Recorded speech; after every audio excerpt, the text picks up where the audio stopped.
If you're interested in learning about Hamilton and Burlington, Ontario, Canada, and or about Larry Paletta, you're in the right place. This is Wanna Move There, Season 3, The Remix. I am DerekBicksler, Realtor and digital marketer in Harrisburg and Carlisle, Pennsylvania. I'm joined by my co-host, Krista.Lorenzo in Pittsburgh, Pennsylvania.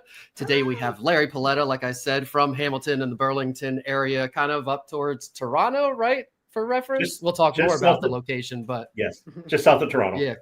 And kind of close to Detroit, but we'll pull the map up later. So Larry's our expert there, and this is our first of this season's international. I have had Nigeria. I had an episode. Wow. Portugal. I've had an episode, and I think Canada, one or two, maybe Connie or somebody.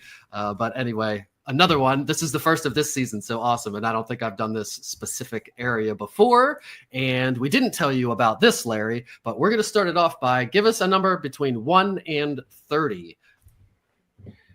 21. 21. All right. And this is yet a new list of questions. I just look like fun party questions up, and then you pick one. And I can't seem to keep.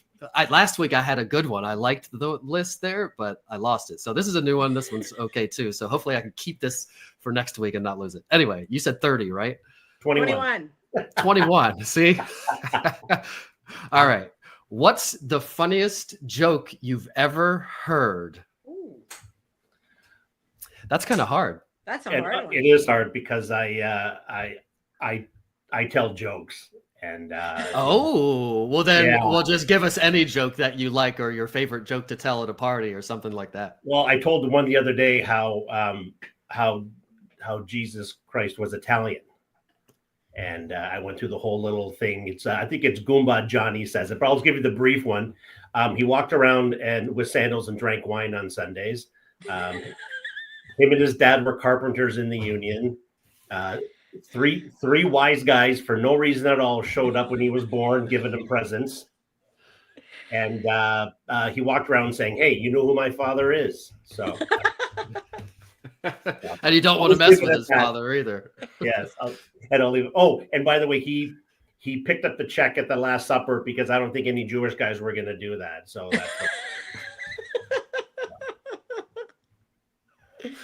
Nice. I like it. Do you have comedy clubs up there? Yes, we have some comedy clubs. There's actually a big one. There was one in Winnipeg. There's a comedy club in Montreal that is very, very famous. And then we have there's a little comedy houses all over. SCTV, remember John Candy, Eugene Levy? That was out of Toronto 40 years ago. So yes, we do have some comedy up here. We are like we were way back then. We had a lot of British rule, and then we've been slowly becoming Americanized. So we're like a vanilla swirl of like chocolate. Like we're like a swirl up here. We're mixing up. if you guys are strawberry and England's vanilla, we're like a strawberry swirl up here. Nice. Yeah, I like it. There's a lot of good comedy out of Canada. Lots of my favorite people. If you start naming them, everybody's like, "Oh, really? Yeah. Oh, wow." Right. Yeah, that's awesome. So I think Krista has pulled up. If not, she can do it quickly. Our handy dandy trusty. And let me give Larry the spotlight on himself there. Perfect. She's going to pull up your bio and the things we asked you about yourself, and we'll go into a little bit about you, and then we will talk about the area where you live. Take it away, Krista. Excellent. All right. So Larry's favorite color is blue. Funny that his joke was Italian because Italian food is also his favorite type of food. So if you're in an Italian restaurant, what is your go-to? Oh, in our area, they just closed down La Cantina, which was a popular place of mine. Oh boy. You got me here. Do you make anything specific if you're cooking? You asked about restaurants. Right? The wife does everything. Yeah. No, she's a good cook. And it's all good, whether it's good or not. It's good. It's all good. We had pork bones, and if you're really Italian, you know what the word sugo means. Sugo is pasta sauce. So if you want to get into the Italians in your neighborhood there in PA, you can just drop the old SUGO sugo bomb, and then they understand what that means. But you know what? Napoli type pizza, those little ones, those quicker ones, and then New York style pizzas. So Oh boy, you got me on a couple there, but I'm just going to say there's. All right, we'll go back to easier stuff. Sure. So, favorite music is pop music. Yes. And the last thing you watched was 1923, The Chosen, and Night Agent. I also watched Night Agent, and I really like that one. I have not seen 1923 or The Chosen yet. Okay. 1923 is the middle of the Yellowstone series.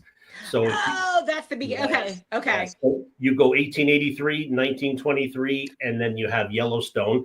And I think that 1923 just was going into their second episode, which is funny because they'll do 10 episodes, but then they'll release 5.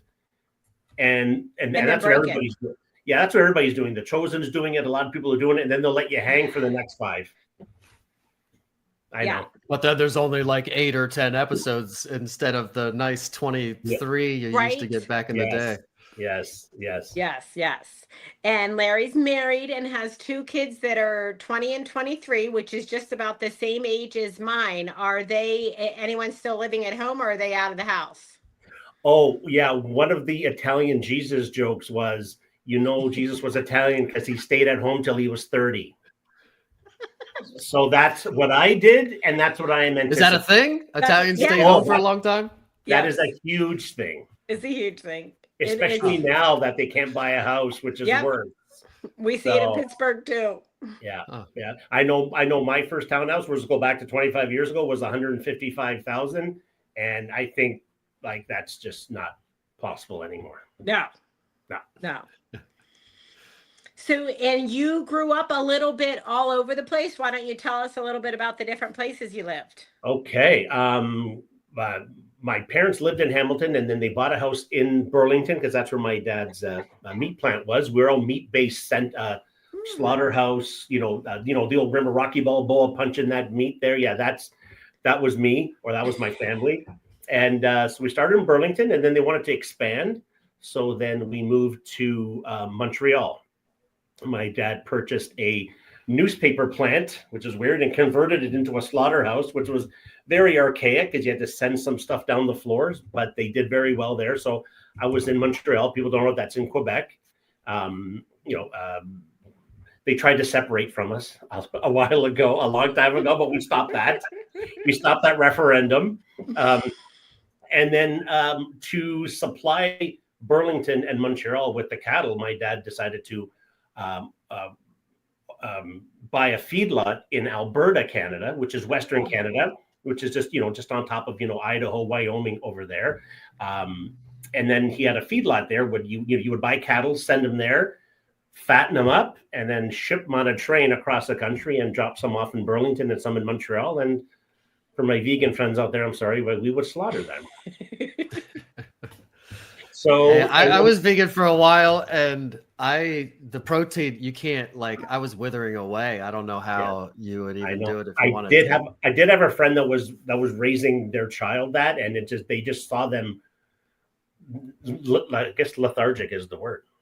Yeah, the amount of protein you need is hard to do. The last stop, I was almost an American. I spent 4 years in Omaha, Nebraska. There was we had a meat packing plant there, and then came back up in '82 back to Hamilton. I've been pretty much in the quandary ever since. Pretty much within 30-40 minutes of Hamilton ever since. So that's it. That's me in a nutshell. Awesome. Yeah, I'm excited to kind of dig into the map because Derek always helps us kind of figure out where everyone is in relation to where we are. Because some of my geography I haven't had since 7th grade. I definitely don't know where Hamilton, Canada is. So, yes, I got our handy map up here. Yeah, keep on zooming in. So that right there, we call that the actually pan out just a little bit more so you can see Toronto. So that right there, we call that the Golden Horseshoe. Okay. So from Toronto, which is a little bit up, down towards, if you want to get into Buffalo there, Niagara Falls, that's what we call the Golden Horseshoe, because that's where 50%, 60% of Ontario, that's all the manufacturing. That's, Toronto. You get into the wineries in Niagara. Hamilton, formerly Steel Company, but that's all. I mean, I know you're going to get into a little bit of, London and down into Detroit and things like that, but this is the hub of Toronto, Mississauga, Oakville, Burlington, Hamilton, Stony Creek, Grimsby, Niagara, and then into St. Catharines and Fort Erie, and then Niagara Falls and Buffalo. So that's the cream of the crop, pretty much in Canada, right there. And now Vancouver, as you know, Derek, from our clubhouse days, we had some people in Vancouver. Vancouver is like the second hot spot. Like that's very densely populated over there. Safe to say, that's where I want to go. That's on my mountain biking bucket list. Safe to say, in Canada, the West frowns upon the East. Okay. Yeah, there's a little hatred over there because that's Ontario is like I don't know, that's where the money is, that's where the people are, and usually political policies are geared towards that. And Alberta's been taking a little bit of a crap kicking because they're the oil sands and the oil and things like that. And the recent politicians weren't very nice to them. So maybe things can change around. But listen, it is a fantastic country. We don't live in igloos. I don't know what they teach you in school.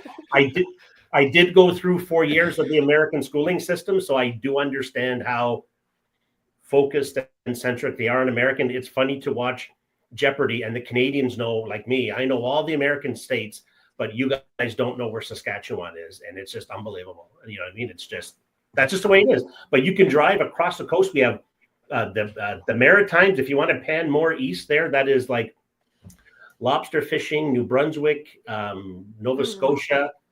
Quebec is beautiful, like a very European, French speaking. And then you get into the prairies, the wheat, Alberta, the Calgary Stampede, and then of course into Vancouver, which is very densely populated. Real estate is through the roof, just like it is in Toronto.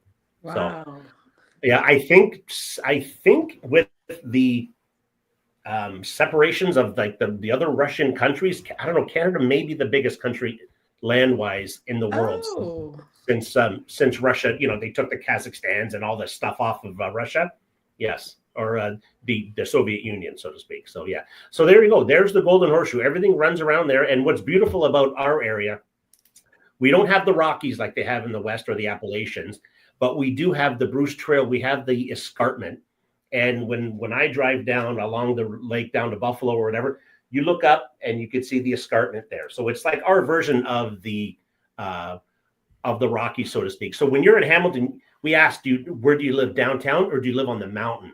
Because you have to go up. There's like two spots to Grimsby or Hamilton, and that Bruce Trail will take you all the way up. Maybe not as far as Guelph, but into like Georgetown and things like that. So that's very beautiful. And what it does too is into Niagara, an extension of where I live.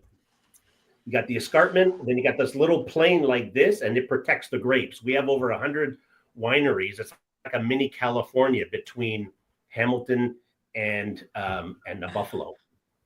Oh, wow. And that little thing with the escarpment just protects, the grapes from, freezing and the things like that. So a lot of wine, which is good now, since I don't know if they're still doing it, but we were taking all American wine and liquor off our liquor store shelves in retaliation. So I don't know what's going on. I don't drink too much, so I don't frequent our liquor stores as much as I used to. Ours are very heavily controlled in Pennsylvania. Yes, we're a Commonwealth here, so that's ours are all run by the state still. But listen, there is one thing that Ontario in general, even during COVID, we like when I was small, like when we went to Quebec, and there's always, you guys are used to getting booze and liquor in your variety stores, in your corner stores, right? That's a very American somewhat recently here in Pennsylvania anyway. Yeah. We've been strict and behind. Yeah. Okay. Well, that's good because you guys are almost like Ontario because we just opened that up. Oh. Yeah. It's like when we cross the border, we go to Detroit, we go to Niagara Falls, New York, or Buffalo. You want to get smokes, you walk in a variety store, there they are. Now they're in our gas stations, just like in the last 6 months. Oh, wow. Yeah. So it's a real good to know. It's a real head turner for us because we're like, Wow. I mean, if you're a partier going to town, going up north, you want to know those kinds of things. Yes. Absolutely. Yeah. When Because You have to people plan come, ahead, bring Yeah. stuff with. Well, you can't bring stuff over borders, can you? Alcohol. If you well, had a 30 pack in your trunk, could you take that into it Canada? all depends. All depends on how long you've stayed. So oh, yeah, so I went to Ohio last year, and I think I went to maybe 4 or 5 days, and I was allowed to bring back, certain liters and maybe cases of beer, but I can't go over there, shop, and then come back. I mean, I could tell them, they may say I don't care, but they do have the right to charge me duty on that, or Yeah. dare say tariffs. Especially right now, maybe they might be more anal about true, it. true. Right now, you know what? It's more of a crapshoot. A lot of people aren't even crossing right now because they may be detained. I mean, you're at everybody's will right now, and it's whatever the mood that the guy's in. Yeah. Or girl. Yeah. Yeah. Mm. So you started talking about wine there, and that's a good segue into what makes the area unique. What are good things about the area, isms, or like I said in the before we started recording, we like kind of unique things, or weird is I guess the word that I ended on. So I did look up unique things about Hamilton, Ontario, and the one thing that caught my eye, because I am Mr. Outdoors dude.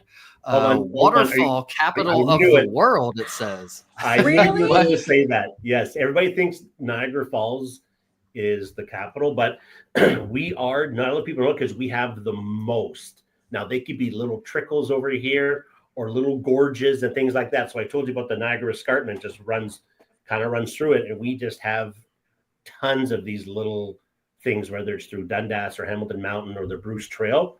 There are tons of these waterfalls. You have to kind of search them out. But yeah, we are the waterfall capital. Yes. That is so cool. I love that. Yeah. Now, we are a steel city. We are the baby sister of Pittsburgh, right? I love that too. So now we don't manufacture steel anymore. I remember getting a magazine from Hamilton, and they did, it takes a long time to get out of that industry, right? I don't know how you found it there. We have a great bay. The Hamilton Harbor, it's a great harbor, but we need to clean it up because we have Stelco and DeFasco, and it's just it was heavily steel, right? So it's going to take a while. We're slowly going to get there. I may not see it in my time, but eventually it's going to turn into a great harbor and condos and things like that. But it's Burlington Street or Nikola Tesla Boulevard. It's a whole thing there that just needs you've seen it in the PA, whether it's I remember driving to Penn State years ago, you just see it. It's a major overhaul to remove steel from Pittsburgh and yeah, absolutely.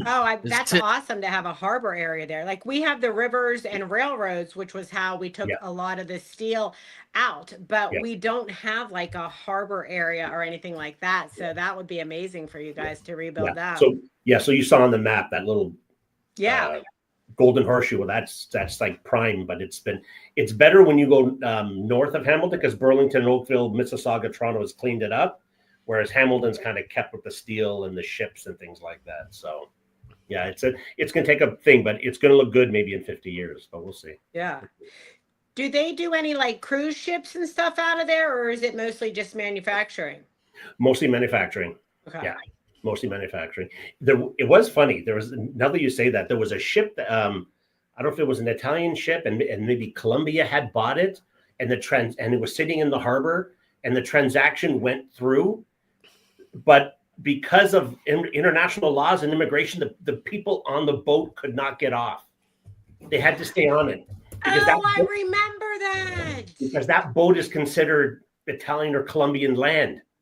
So in order for them so they couldn't just dock and go party and walk around. You had to stay on. That's like coming out of a country. So they had to stay 6 months. They had to stay in the bay. For 6 months? 6 months. Oh man. I know. Did they dump that poop, or what do they do with that poop?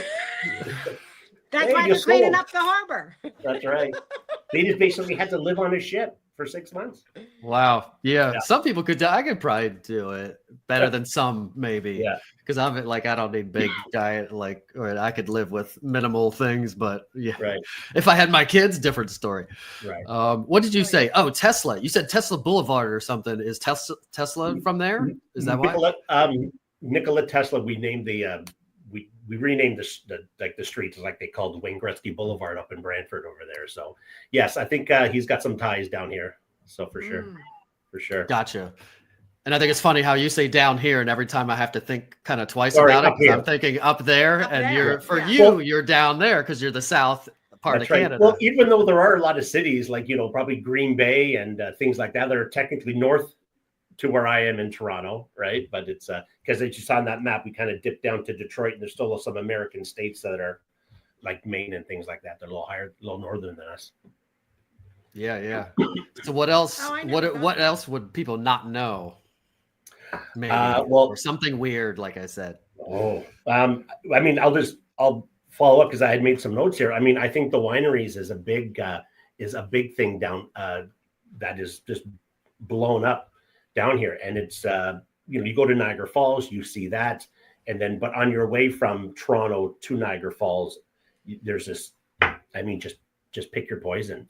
They have tours, and that's become very popular now. They're having outdoor bands, outdoor eating at these places. Like there's a rule that you just can't. You need when you serve alcohol, you have to serve food, right? So now they've taken that to another level. There's over 100 wineries down here. Wayne Gretzky's got one.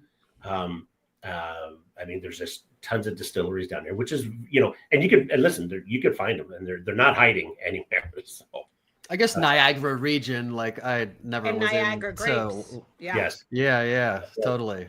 And that all the microbrew, all those things are very popular. We're also, it's probably bridal party central up there.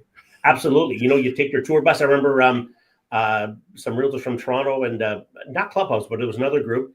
A lady from Toronto grabbed a bus of realtors for 40, and we went to about 3 different wineries, and that's very popular. Taste test, and then you maybe buy a couple bottles. But the one thing I had brought up, I just lost my train of thought. You go ahead and I'll remember it. Sorry, guys. I got it now. Because Toronto's so populated, because Toronto's like maybe close to 3 million people, and it gets expensive. Hamilton and into Niagara is taking advantage of the entrepreneurs, the restaurateurs, and Hamilton's becoming its own little foodie place. Mexican shop here, mom and pop place here, little small Italian place here. We just the culinary people that can't get the capital to start up in Toronto are coming to Hamilton, whether it's downtown James Street, Ottawa Street.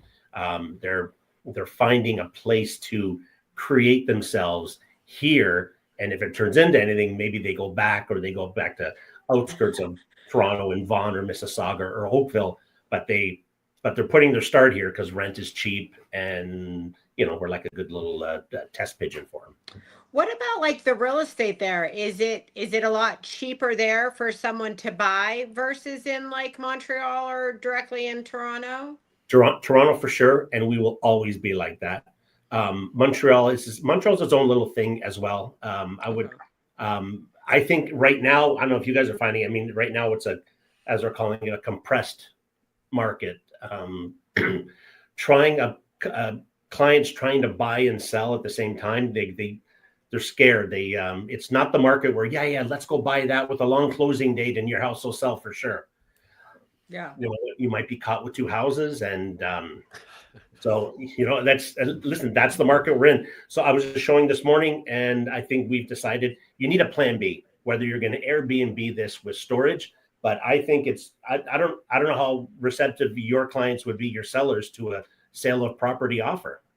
Here's my offer, but it's sell a property. People in Toronto are doing it more because there's so much available and there's a lot coming out. Yeah. That I suggest to people, work on a plan B. Absolutely. Can you live with your sister, your mom? Can you do something for 4 to 6, 8 weeks? Sell your house, know how much you have, and then because buying, you got the power right now. You have the power in buying, and especially if you don't have a condition to sell. Yes. Yeah. Absolutely. Yeah. For any of my buyers that are looking right now that have the home sale contingency, they are struggling, especially if it's like a new hot listing. And those people are needing to look at things that might have been sitting on the market a little bit longer, where, those sellers are now more open. Because when things first come on the market, the sellers are not open to it. No, they're not. No, I mean, they think they're hot. They think they're great, which is totally cool. They're still Right. remembering. They're still remembering 2021 and early 2022. And listen, sellers have a lot more pride. It's a relative market. You sell low, you buy low, but they Right. can't get away. They mentally can't take it that their neighbor sold for 1.2 and they're getting 970. Yeah. It's a tough pill to swallow for them. Oh, absolutely. Absolutely. So this is a question I used to ask in previous seasons, and I haven't asked this season yet, but I'm kind of interested since you're up there where we would consider kind of cold or whatever. Yes. Although we're in Pennsylvania, it gets cold. We have winters here. Yeah, But we're cold anyway, too. the question is, and did I spell that right? I just typed this slide out. Yes. Vacationing. Yes. So 2 questions. If you're flying somewhere to go on a flying vacation, is that a Toronto airport? And then the second question is, or is there somewhere else you would fly out of or go? And then the second question is, where would the go-to driving vacation be for someone in your area? Like New Jersey I think it's the vacation capital of the US, just because so much populous areas are kind of close and go there. A lot of us, at least in Eastern PA, everybody goes to the Jersey Shore. I'm going this summer. We went growing up. There you go. So that would be the driving vacation. So where's the airport? Where's the go-to to get far out of town? And then the driving vacation, where would you go? Airports. Toronto's very busy. Pearson International Airport. We have 3 terminals. That's very busy. So whenever people are going to Florida or go whatever, so they'll check the difference between Buffalo and Toronto. Yes, that's what they'll do. Now, Hamilton Airport is also picking up a lot of steam.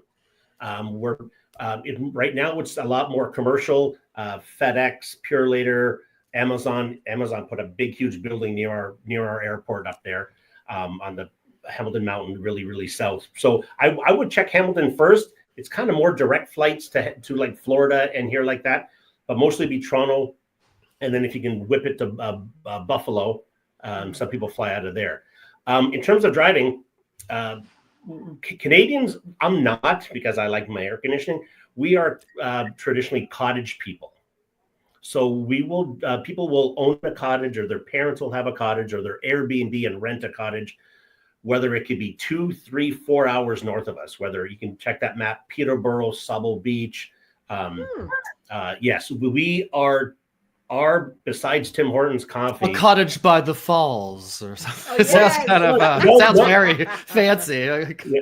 But Niagara Falls is not cottage, because Niagara Falls can be a little too touristy, right? Right. So, one of those little ones, the trickle ones. Yeah, one of those little trickle ones. But we will get in our cars on Friday morning, Friday afternoon, Friday evening, and we will drive north for 3 hours and then hit the cottage country traffic, which is sometimes single lane, and then the old drive back Sunday night, which again is traffic hell.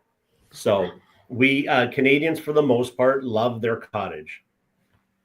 I'm not there because as soon as I went there with a couple of friends, they're out there, they're cutting the grass and they're taking the reeds out of the water and they're doing all this stuff, and no air conditioning. Some have air conditioning. It's like they're maintaining a second home for 3 days, then they leave. I'm like, oh. Anyways, I've been up there. I don't own one, and I don't think I will ever. But if you're into that type of thing, just like the Maritimers out east, if you love the water, and they're mostly on water, right? And you can there's a dock there. I don't know, the people, if you rent it, they might have a paddle boat or another boat, or people hitch up their boat and they go up there. So that's kind of that's the quiet part of what Canadians are. Especially if you live in Toronto, there's nothing there. You live on a 4x4, house, and then you just go out there and go to a cottage and just relax for a weekend or a week.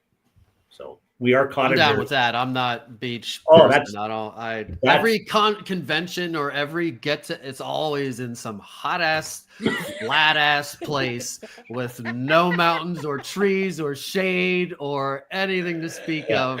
Yeah. So then I have to jump out of planes to make it interesting, which I could do here also. But yeah, I wish they would make it easy to get to mountainous convention place. Maybe Denver or something. I don't know. That's the only one that popped in my head. So one more question before we do the outros and stuff. This is also it's around entertainment, food, what we're talking about already. But I used to always ask if Toronto has all the major sports. So that's where all your like arenas, or if you're hoping to see Taylor Swift on the next tour, is Toronto where you would go, or are there other stadiums and what kind of like that kind of stuff? Where would people find that? You have all the sports, right? Yes. I mean, mind you, we have the, we have the Blue Jays and we have the Maple Leafs. We'll go to Buffalo to see the Bills. We'll go to Detroit to see the Lions. We do have the CFL, the Canadian Football League, which is in Toronto, Hamilton, and in Ottawa. I went to a Bison's, the Buffalo baseball farm team, where the Toronto Blue Jay farm team. We do have some stadiums in Hamilton, and there's the OLG Niagara Falls Casinos put up a couple things, and there's some events. I mean, sometimes it's usually, maybe past their prime people, but then there's some new guys like Il Volo, those three Italian opera singer guys were there in Niagara Falls. They put up, so they had at the casino, they had a 2,000 seat arena. Then they put a 5,000 OLG Ontario Gaming and Lottery Committee or whatever. It's all kind of, the province takes all the money over here, right, from the lottery and everything. So, but there are Toronto's got the Rogers Center, which is baseball and CFL, and then we have the I want to call it the Air Canada Center. They changed names, but that's where the hockey is. So there are Taylor Swift will go to the ACC Center, if it's a bigger venue, monster truck, then they'll play where the Blue Jays go. So there's plenty, and then Mississauga, everybody's got little things like that. Let's just say there's no shortage of that. Yeah, because Toronto's like New York City. So if you go into New Jersey and all the neighboring, going out miles and miles, there's still pretty big areas that have their own amenities. And then you have the big, huge New York City or Toronto amenity we have far away. We have Toronto's got a huge convention center. Hamilton's got a decent size one. And there's enough to hold anything you want over here. Yeah. And then our very last question before we get out of here, if you could do any other profession, be something else, what would it be? And parentheses, you can't say I love what I do and I would just not do anything else. No worries. Well, my wife said I should have been a teacher, which I probably should have been. But it's funny how things happen. You needed to get, you needed to get good grades, but there were no jobs. Now there's tons of jobs, and you can just go through some Zoom thing to get all your things. But it's funny you say that, because I am starting a realtor coaching thing. I got set up with another coach of mine, and we developed a program. So that's something that I'm doing, because I've been doing real estate almost 20 years. I got too much knowledge up here, so I just got it, and I just. Dealing with some agents really kind of gets me. So I'm just going to try and work with my brokerage. We have about 1,100 agents in here, and see if I can help train them a little bit more. But yeah, coaching is something that I developed. That would probably be my other profession right now. I love that. Yeah. Krista, have we ever asked you what your other thing would be? You're the one whose answer would be, I would do the same thing. I honestly love what I do. There isn't something else that I would want to do other than being a backup dancer for I know this is what oh boy. Yeah, growing up, that was kind of what I wanted to do for pop or hip hop or something. Were you watching in Living Color or something? Yeah. Absolutely, absolutely. I Yeah. can't sing at all. Otherwise, I'd be like, the singing one, and just kind of snapping side to side. So it would be backup dancer, but I wouldn't. I probably wouldn't get hired. I mean, I've I don't always, know. These days, the funny can go further than the good. yeah. No, there's one thing that I've always had in the back of my mind because I've been doing videos for like, over 10 years. Somebody dared me on it. And I don't know if I could, I always have jokes, but then I can't, maybe I don't remember them, but stand-up comedy would be something I would just want to get into. And maybe some backup singing. You're saying backup dancer. I don't think I can do the singing, but I know I can carry a tune. I got my dad's kind of sharp, deep voice. Like if you're announcing winners of a stag ticket or something like that, they just call me. I just shout it out, right? So, but, I'd like without freezing on stage. I wouldn't mind having a list of jokes and just trying. Yeah. I'd be scared that I'd freeze. Well, the thing is, but then you watch like guys like Jeffrey Ross and things like that. I mean, he's bringing up his jokes to the podium, which is, oh my God, that's all. It feels like he's cheating because you get Maniscalco up there. But I think they're reading a prompter or something, which would help me. Oh, yeah. Well, especially at an open mic, you just take your freaking notebook. Have you ever gone to an open mic? I scope out. It's on my bucket list. We have a lot of similarity. Like I want to be if in another life, rock star or comedian for sure. Yeah. And I stalk it's really late. It's like 8 to 10. I don't know. It's just late, but I do go sometimes. And so I'm working myself up to it, but yeah, you just take your thing right up there and read right off your thing if you wanted to, but I'm with you. That would be I awesome. want Larry to try that. Well, and you already have all the jokes ready. Yeah. Oh, I got them. And I just saw this three comedians in Niagara on the Lake. And you know what? They kind of pull off a little what Sebastian Maniscalco says. If you tell the stories of what you were like as a kid, or if you had really strict Italian parents and they threw stilettos at your head and, and this and that, it's just, if you can relate to your audience, then they'll laugh because that's exactly what happened to them when they were kids.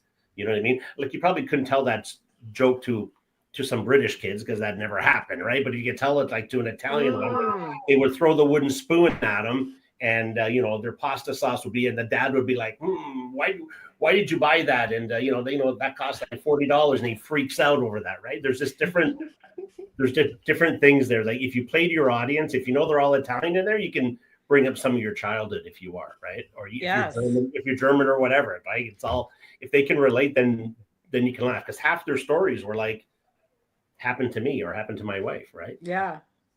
About you, and what's unique and weird about you is usually that's actually how I don't have a joke book yet, but I heard somebody, I forget who it was, say that the way they wrote, or they tell people at the beginning to write, is just all the weird, write down just a brainstorm of all the weird things. You're not trying to write jokes, just all the weird things about yourself and unique things and things that happened to you over your life and things. And then like, once I started doing it, I was like, I can't and never telling anybody about that one ever. Like there's at least 2 or 3 that are like deathbed things. And I'm pretty open. I'll talk about most of the things and being an alcoholic and whatever else, but like, there's like a couple things that we'll never see unless somebody will get those books at some point and be like, whoa. Yeah. That's awesome. So, and there's some things I won't even write. So there's probably a few things in the book I will never tell anybody. And then a few things I won't even write in the book because that'll be true to the grave things. Yeah. Anyhow, yes, I'm with you there. So if you want to reach out to Larry, if you're moving to up there or down there, if you're up in northern Canada or somewhere else, or over there, if you're Vancouver or something, if you want to reach out to Larry, you can reach him at the number on the screen, 905-971-5981. I'm starting to read the number now, Krista, because this might be on audio somewhere. Or you can email him at larrypaletta@rmxemail.com, larrypaletta@rmxemail.com, or reach him at larrypaletta.com. And I also, so Google has that Notebook LM, basically a thing you can feed information from, and then it'll give you like a podcast back to people bantering about it. If you do that, if this video was in being read by an AI, it would be able to then in the notes say this is where you could reach them. But if I didn't say Very it audibly, cool. it would not be able to do that. Well, maybe at some point it'll be reading the screen. But anyhow, that's where Give you it can time. reach Larry. Yeah, and all the socials. And like Larry said, he's been doing videos. So I'm sure if you plopped his name into Google, you would find him all over the place. If you need to contact Krista or me, is that right? English? Krista or I? Krista, if you need to. No, or me is now correct. Yes. Okay. Because you take the other person out as if you were just saying it about yourself. That's how, Yes. Don't know. Yeah. Awesome. My mother, the editor, would be proud then. Yay. Contact Krista or me if you're buying or selling a home in Harrisburg or Pittsburgh, Pennsylvania area, or anywhere in the world. We do know lots of people like Larry up in Canada, lots of other people internationally and nationally. What's the opposite of internet? That's not what you would say, but stateside or something like that. Local? No. Yeah, anywhere you need on the planet Earth, and maybe coming to other planets near you soon, maybe, hopefully. Definitely. Maybe not hopefully, but possibly. Hey, if we go there, you and I are going there. Yeah, if we could buy property. Well, you can already buy property like on Mars or the moon, Really? I'm sure. I think so. Whether you actually own it, I don't know if that is the case. So thanks for watching, everybody. Say goodbye, Krista and Larry. Bye. Take it easy. Later.